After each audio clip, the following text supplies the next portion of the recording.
Hello gamers, and welcome to the third part of the Halloween spooky event thingy that I can't remember the name of.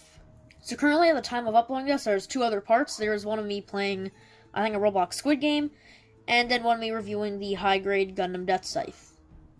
So there's a video for everybody who watches my channel. One for the Roblox people, one for the Gundam people, and the one right now for the Transformers people. So anyways, right now we're going to be reviewing Kingdom Blackarachnia. So this got me back into Transformers.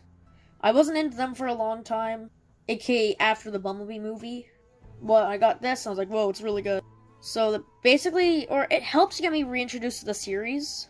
After that, I then bought Core Class Megatron, Core Class Optimus, and I was fully pushed back into the series with Studio Series 86 Hot Rod. But anyways, here is Blackarachnia in her robot mode, of course, from the Beast Wars cartoon. And the robot mode here is really good. It's pretty accurate to the cartoon. Of course, the legs, I believe, should be in orange. And I feel in the cartoon her shoulders were a bit more, widened, like they were here and not here. But just like with every other Kingdom figure, I like how they've basically streamlined the design. Yeah, the robot mode is really good. There's, no kibble from the spider mode besides the stuff that's already part of the design.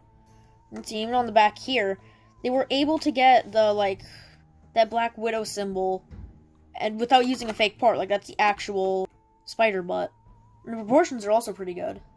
And in terms of her size, here she is with Core Class Optimus Prime, Studio Series B127, Generation Select Deep Cover, Studio Series 86 Hot Rod, and Earthrise Optimus Prime. So yeah, she's just a little under the standard size of a deluxe. And for her accessories, she comes with her gun thingy. It's like this crossbow kind of thing. I believe she used it in the cartoon. It's got a bit of a weird design because it kind of looks like it has a microphone back here.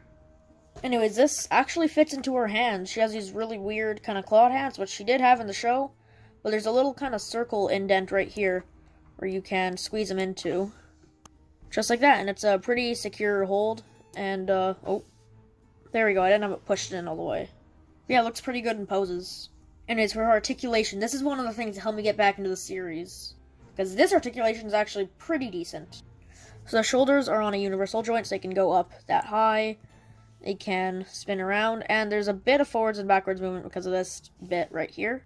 Oh yeah, and the head is on a ball joint and hinge combo, which is nice. We have a hinge down there, a ball joint actually in the head, so you can get a lot of, expressive movement. She has a bicep swivel and an elbow swivel. An elbow bend that's sadly only 90 degrees, and no waist swivel, surprisingly. This is where the articulation gets really good. So, the hips are on standard universal, so you don't get much to the front, not much to the back. The splits are pretty good, and then you get this really tight upper thigh rotation. I don't like the tolerances there, but the knee bend, look at this. Full knee bend. And yeah, it's for the transformation, but that's still really good. And the ankles give you that all the way to the front, again, for a transformation. Nothing out to the back. This is as far as it goes to the back, but you get a really good ankle tilt. So yeah, her articulation is pretty good for a transformer.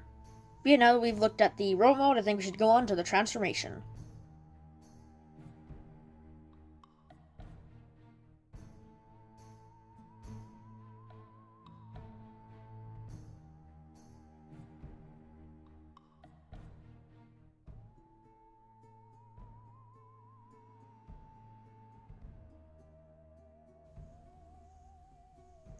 So yeah, that's the transformation. It's pretty fun, and it's really clever. And just look at this beast mode. It's so, detailed. They have a bunch of sculpting on here, on the legs. And I love how the fingers become those little things at the back of the spider.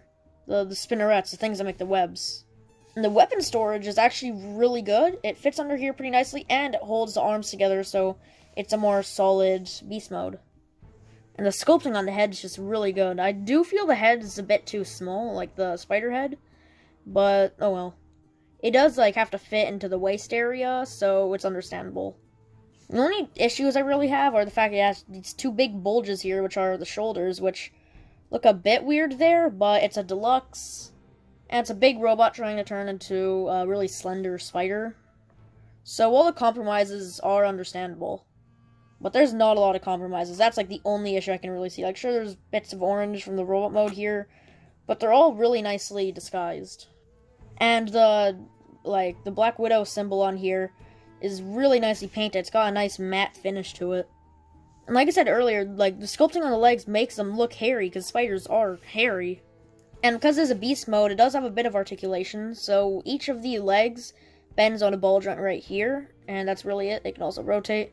Each leg does that. These could kind of fall off easily, but, I mean, they used to when I first, like, got this figure, but the more I transform and stuff, they don't fall off as much. Definitely not as bad as the Masterpiece. I've heard that thing's a mini hand grenade. And for some beast mode comparisons, here it is with Kingdom Rat Trap, Titan's Return Gnaw, cause why not, Kingdom Cheetor, and Kingdom Optimus Primal. So the legs basically create an illusion that this figure is bigger than it is, because if you fold them up, and you just look at this, it's tiny. It's like the size of Kingdom Rat Trap. So yeah, good alt mode. So yeah, Kingdom Blackarachnia is a really good figure. They have really good sculpting, fun transformation, good articulation. The one accessory that they do have is actually pretty good. Painting's really nice. And it's all around just a really fun figure. So I'm kind of questioning what to rate this. I haven't really done any other beasties on this channel besides Rat Trap. And he was like a solid 5 out of 5. So comparing Blackarachnia to that, I'm gonna give Blackarachnia a solid 4 Roy Roys. She's really good, but I feel like Rat Trap's just slightly better. Because Rat Trap's alt mode is basically perfect, Blackarachnia's alt mode has a few flaws, I guess, mainly just the 2 big orange bulges under the head, but it's understandable. So Blackarachnia's gonna sit at a solid 4 out of 5. So if you can still find this figure, which is pretty hard to, at least for me, because this was from the first wave of Kingdom, and you don't already have her, you should definitely go pick her up. But yeah, that's it for my review of Kingdom Blackarachnia. If you liked the video, then like it. If you didn't, then don't. And yeah, bye.